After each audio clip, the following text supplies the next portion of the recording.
Yes? All right. Bom dia a todos, bem-vindos. Meu nome é Olivia Schwab, sou responsável por engajamento de negócios no Fórum Econômico Mundial. É um prazer estar aqui. No meu papel anterior no Fórum, eu falava com administrava nosso programa de pioneiros de tecnologia, que é uma das maneiras com que nós no Fórum incorporamos as startups ao nosso sistema. Atualmente, hoje vamos falar sobre a iniciativa que estamos lançando aqui pela primeira vez na América Latina, junto com o IFC, nosso parceiro. São 50 startups da região que estão participando desse encontro, interagindo com os nossos membros e parceiros. É a segunda vez que estamos fazendo isso. Começamos essa parceria no ano passado, na nossa cúpula do Oriente Médio, na Jordânia. Eram 52 startups naquele momento. Então, só para constar,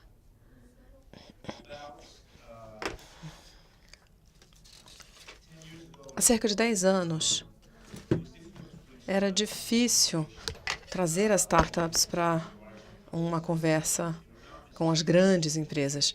As grandes empresas não necessariamente estavam interessadas em ouvir o que os jovens empreendedores tinham a dizer. E hoje, o ambiente está totalmente diferente. É impossível ter uma conversa sobre o que está acontecendo no ambiente de negócios sem trazer esses jovens empreendedores e inovadores. Por isso, é fundamental trazer as startups para a conversa. Nós estamos muito animados aqui de ter 2 representantes.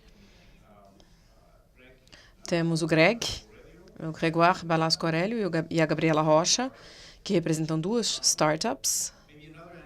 E aí uma outra história interessante, um comentário, é que se a gente pensar 10 anos atrás, em várias partes do mundo, todo mundo estava tentando copiar o Vale do Silício. Como é que a gente pode criar um ecossistema de startups? Como é que isso funciona? Será que a gente pode virar o Vale do Silício?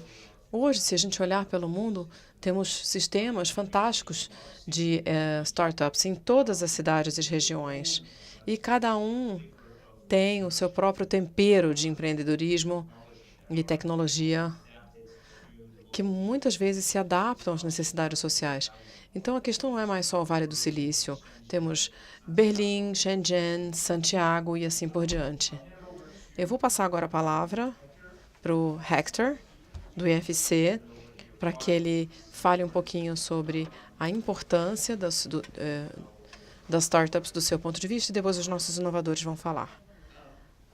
Obrigado, Olivier. Bom, pensando do ponto de vista do IFC, nós estamos investindo em startups desde 2004.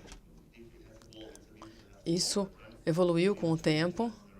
Investimos cerca de $1 bilhão em umas 90 empresas de todo o mundo. 20% disso fica aqui na América Latina. Então, temos uma curva de aprendizado bem rápida. Fazemos investimentos diretamente às empresas, em fundos, em aceleradoras. E há uns 2 anos, a gente tomou a decisão de reforçar o ecossistema. Tudo bem fazer esses investimentos, mas a gente poderia fazer parcerias com outras para reforçar esse ecossistema. E foi assim que começou a nossa relação no Oriente Médio há 1 ano e agora na América Latina. Especialmente porque a gente vê, nós no IFC, somos uma instituição de desenvolvimento, nós vemos que as startups oferecem uma forma nova de resolver problemas antigos, problemas de acesso, desigualdade. E nenhuma instituição sozinha tem poder de fogo para ajudar e realmente mudar essas questões. Então, temos essa parceria com o Fórum, que nesse caso é específica aqui para a América Latina. A ideia é oferecer uma oportunidade para as startups para que elas façam 2 coisas. Interajam, como você falou, com as grandes empresas e os principais tomadores de decisão do setor público e privado, e para se fertilizarem umas às outras. Temos grandes hubs de inovação na América Latina, com empreendedores bem-sucedidos. Aí você tem São Paulo, Cidade do México, Buenos Aires, sem dúvida, e Santiago. E aí você tem uma série de mercados que são pequenos demais e precisam se integrar a essa rede. As startups mostraram na América Latina que é possível se integrar e se expandir mais rapidamente do que as grandes empresas industriais faziam no passado. Queremos importar, trazer isso para esse evento. E aí a gente trouxe essas pessoas aqui e estamos dando essa oportunidade para elas. Obrigado. Vou passar a palavra agora para a Gabriela Rocha. Tenho 2 perguntas para você. A primeira: quais são os desafios? Bom, você fica sediada no Peru, não é isso? A gente começou no Peru e agora a gente está presente em 4 países. Quais são os desafios e as oportunidades específicos para essa região aqui, para uma startup? E conta para a gente também um pouquinho o que a sua empresa faz. E a segunda pergunta: o que você espera de uma reunião como essa aqui? Ótimo. Bom, a Laboratória é uma empresa social que trabalha para preparar os jovens e os talentos da América Latina para melhorar as suas habilidades digitais, para que eles possam prosperar na 4ª Revolução Industrial. Fazemos isso de 2 formas. O cerne do que fazemos, e a gente existe para identificar jovens mulheres de comunidades mais fragilizadas, muito talentosas, que tenham potencial, mas que não tiveram acesso à boa educação. Isso é uma realidade na nossa reunião. Nós ensinamos programação a elas. É um programa intensivo de 6 meses, também com soft skills. As empresas querem cada vez mais isso. E aí conectamos essas mulheres ao mercado de trabalhos no setor de tecnologia. Isso é o centro do que fazemos. Começamos há 3 anos no Peru e agora nós estamos lançando em São Paulo. Treinamos, 80% delas agora conseguiram empregos nas empresas de tecnologia, no Walmart e também as startups. A segunda parte que a gente faz, que é importante também, é que as empresas estão percebendo. Bom, elas chegaram para a gente e falaram: vocês estão preparando os jovens do futuro, contratando esses jovens talentos, mas eu preciso também que vocês preparem a minha força de trabalho para o que está chegando aí. Então, a gente tem agora um programa de aprendizado corporativo.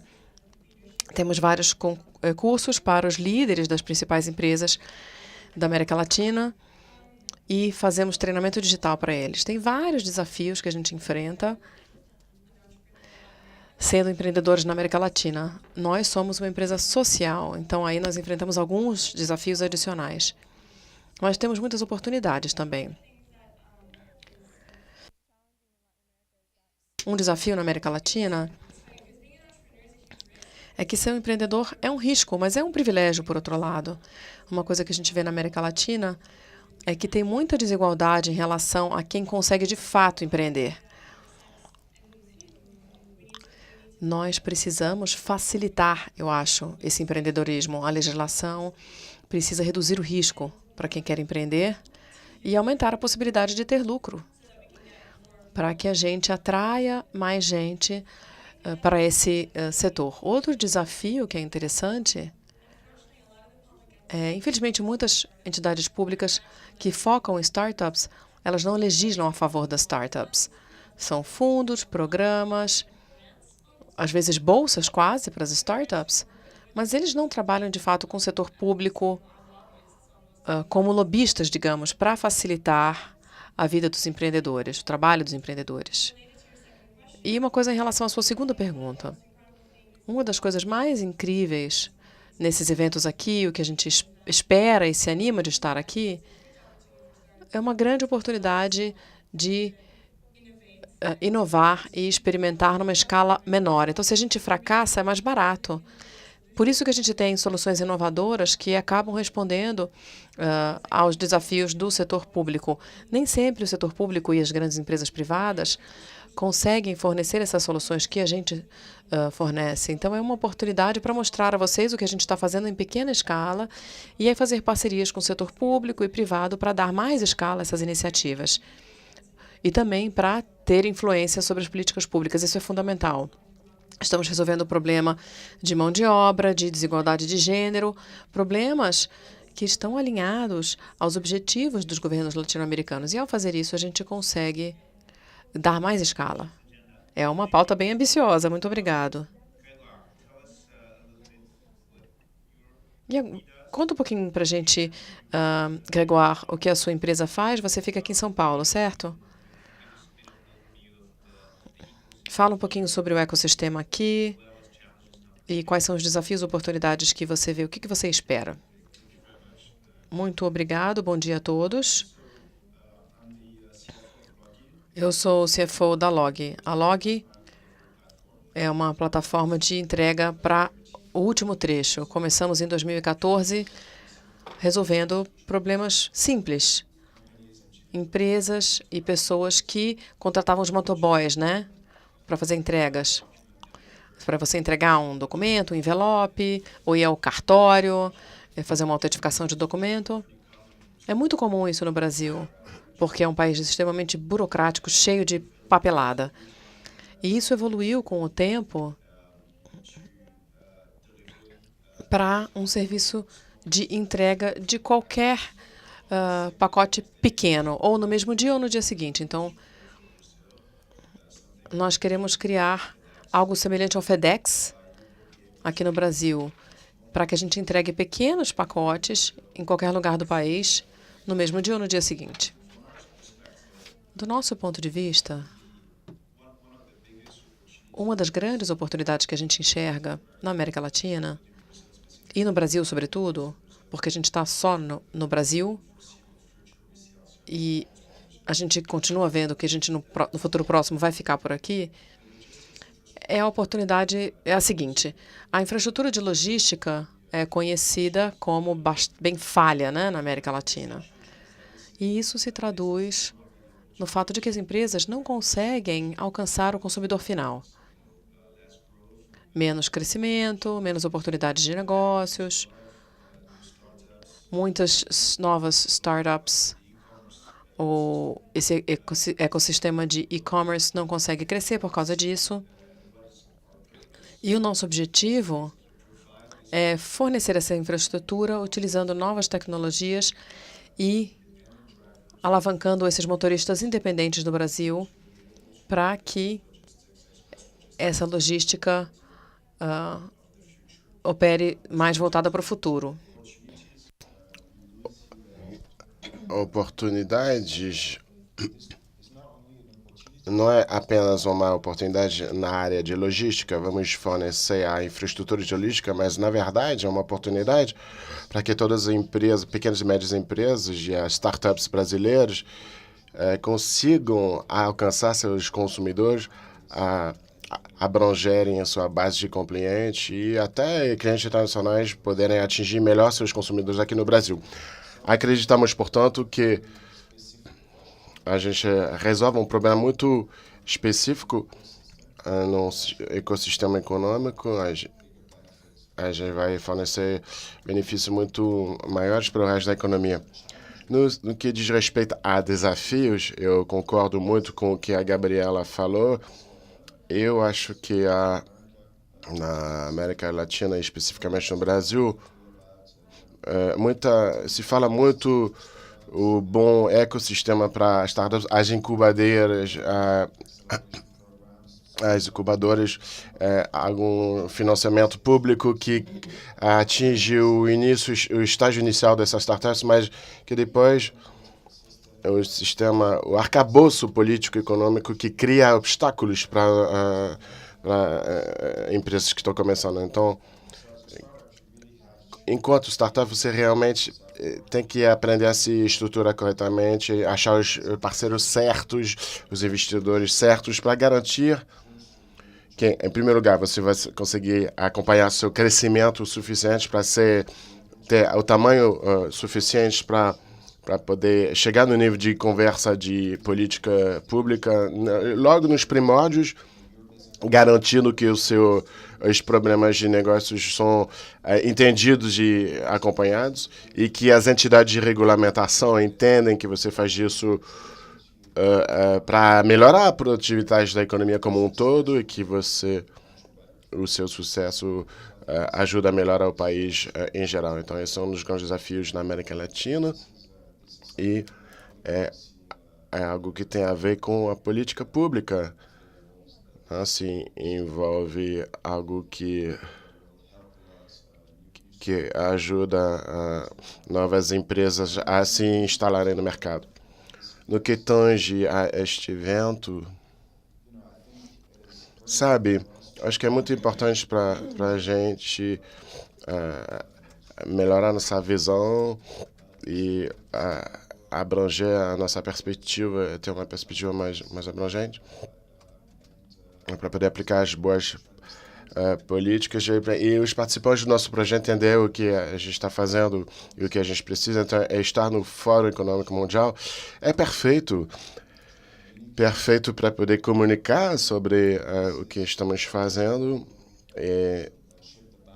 e para poder criar um melhor ecossistema, para ser um ponto de virada, para realmente dar ser um trampolim para realmente melhorar a situação. Obrigado. Talvez uma pergunta de continuação sobre esse assunto. Você não mencionou especificamente o acesso ao financiamento como um desafio para as startups. Acho que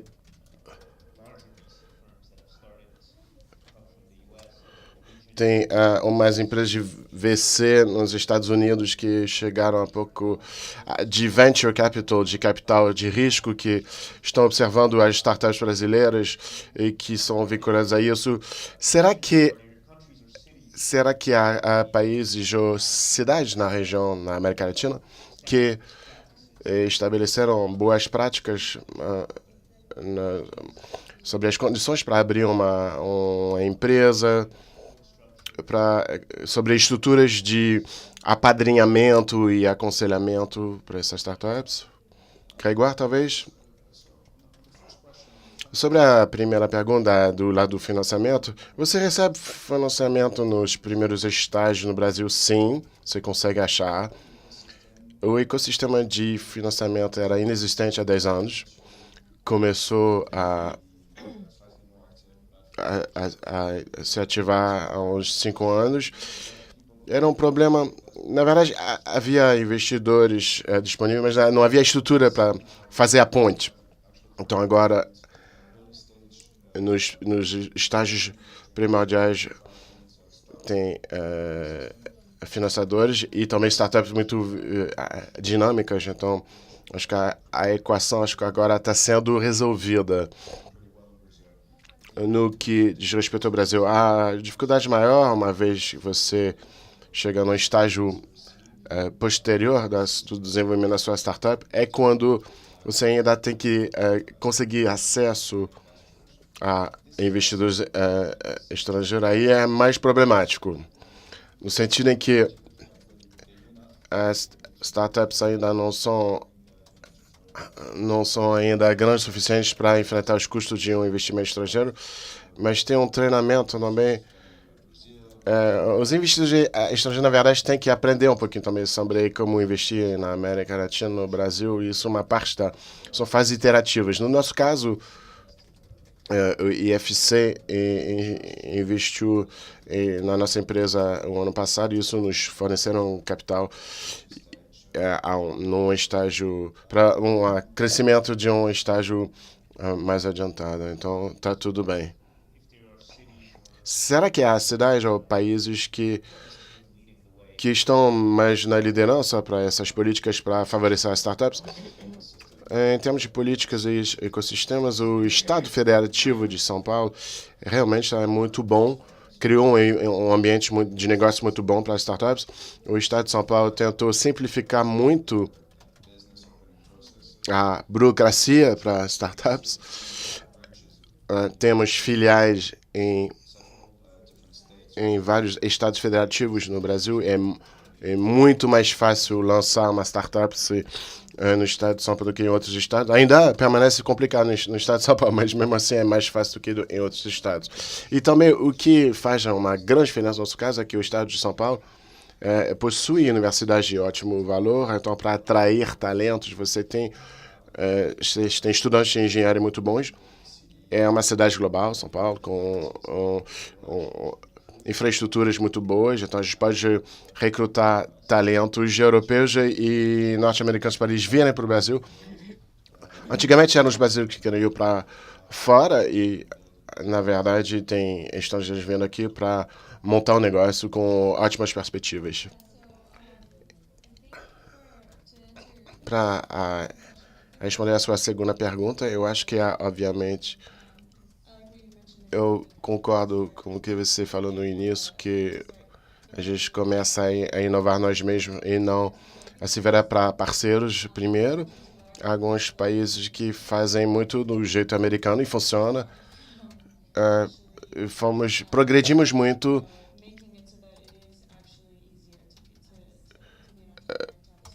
para que seja mais fácil ser empreendedor na América Latina. No México, eles são mais a favor de diferença entre empreendedores de pequenas e médias empresas ou empresários de grandes empresas. Há uma grande diferença no México. Então, os empresários têm um emprego formal, eles tentam abrir uma startup, então tem muita iniciativa voltada para eles. Há financiamento do setor público, mas é muito concentrado. Reservado só a alguns atores em pouco número. Eu estou tentando complementar. Eles estão falando muito do Brasil, então estou tentando falando de outros países. No Chile, a gente recebe financiamento do governo, o que é surpreendente, porque o que é interessante, a gente resolve muitos problemas que o governo não consegue resolver. Então, no Chile, quando nós começamos, Corfo, com o nosso fundador, foi muito importante conseguir começar e ter os fundos para crescer. Então, há algumas iniciativas nos países, mas acho que ainda há muito progresso a ser feito em termos de ecossistemas, para que não seja tão arriscado, para que os impostos não sejam tão altos que eles fiquem, sejam um obstáculo para a criação de uma startup. No México, por exemplo, agora você, na teoria, abrir uma empresa num dia não é verdade. Na verdade, é uma empresa em 18 que conseguir abrir seus documentos em um dia. Então, há muitas oportunidades. Você cada vez mais startups como o Log, como as 50 que estão aqui nesse evento, que estão crescendo e se tornando competitivas e abrindo caminho. Obrigado. Ainda sobra tempo para uma ou duas perguntas, se houver. Então, estou abrindo as perguntas para o público. Eu gostaria de continuar ainda mais muito tempo, porque é bem animador o que a gente está comentando aqui. Uma pergunta lá no fundo. Por favor, se apresente. Me chamo Coman, Lab4U, eu sou fundadora e diretor-geral. Minha pergunta foi inspirada no que a Gabriela Lasser falou no início. Ela falou que fazer com que a tentativa e erro para startups seria a melhor filosofia, mas deixando isso de lado, com times pequenos e arriscando nosso capital reduzido para ter êxito, como que o IFC ou outros atores aqui veem a diferença, os problemas de financiamento para as fases de pré-lançamento de empresa e para as fases ulteriores. E incubadoras, ainda há um problema de problemas de financiamento entre as fases de pré-lançamento e as fases ulteriores e o desenvolvimento de uma startup. De onde vocês veem surgir esses fundos e como que podem colaborar para poder justamente melhorar esse financiamento nessas fases intermediárias de crescimento? Você tem que ver da nossa perspectiva, há 13 anos, a gente teria falado de olhos fechados como encontrar dinheiro para financiar uma usina hidrelétrica de $1 bilhão. Mas, então, a gente aprendeu, com o passar do tempo, a gente tentar casar as necessidades das empresas com as necessidades que a gente vê no mercado. E você realmente tem totalmente razão no ponto que o maior problema nos mercados é no pré-lançamento das startups. Como você vai casar esses financiadores com essas startups no iniciozinho. Então, você pode investir diretamente em empresas ou a gente investe em fundos que têm a capacidade de fazer essa ponte e fazê-lo e de provocar uma aceleração. E a minha opinião é que a gente está vendo uma série de eventos no mercado onde tem alguns fundos que estão sendo criados vendo a necessidade disso. Tem grandes empresas de tecnologias que estão criando fundos para criar essa ponte. A gente ainda está longe do ideal, mas o único conforto que eu posso lhe dar é que nós, do lado dos investidores, está muito claro na nossa mente que existe essa necessidade nos próximos meses. Você vai ver iniciativa da nossa parte para tentar melhorar isso. Mas, voltando um passo atrás, é uma das coisas que eu devia ter mencionado. E pense que nesse evento tem 50 ou um pouco mais de startups que estão aqui. Para nós, é uma maior oportunidade para aprender, porque senão seria muito arrogante da nossa parte de achar que sabemos tudo o que as startups precisam. Então, digerir isso, entender isso, para poder responder a essa necessidade. Você está super certo. Acho que você vai ver progresso ao longo dos próximos meses. Muito obrigado. Eu lamento informar que o nosso tempo acabou, mas eu queria agradecer aqui os nossos 3 palestrantes por essa visão geral muito útil e interessante. Nós temos um programa agora à tarde para continuar esse debate. Muito obrigado.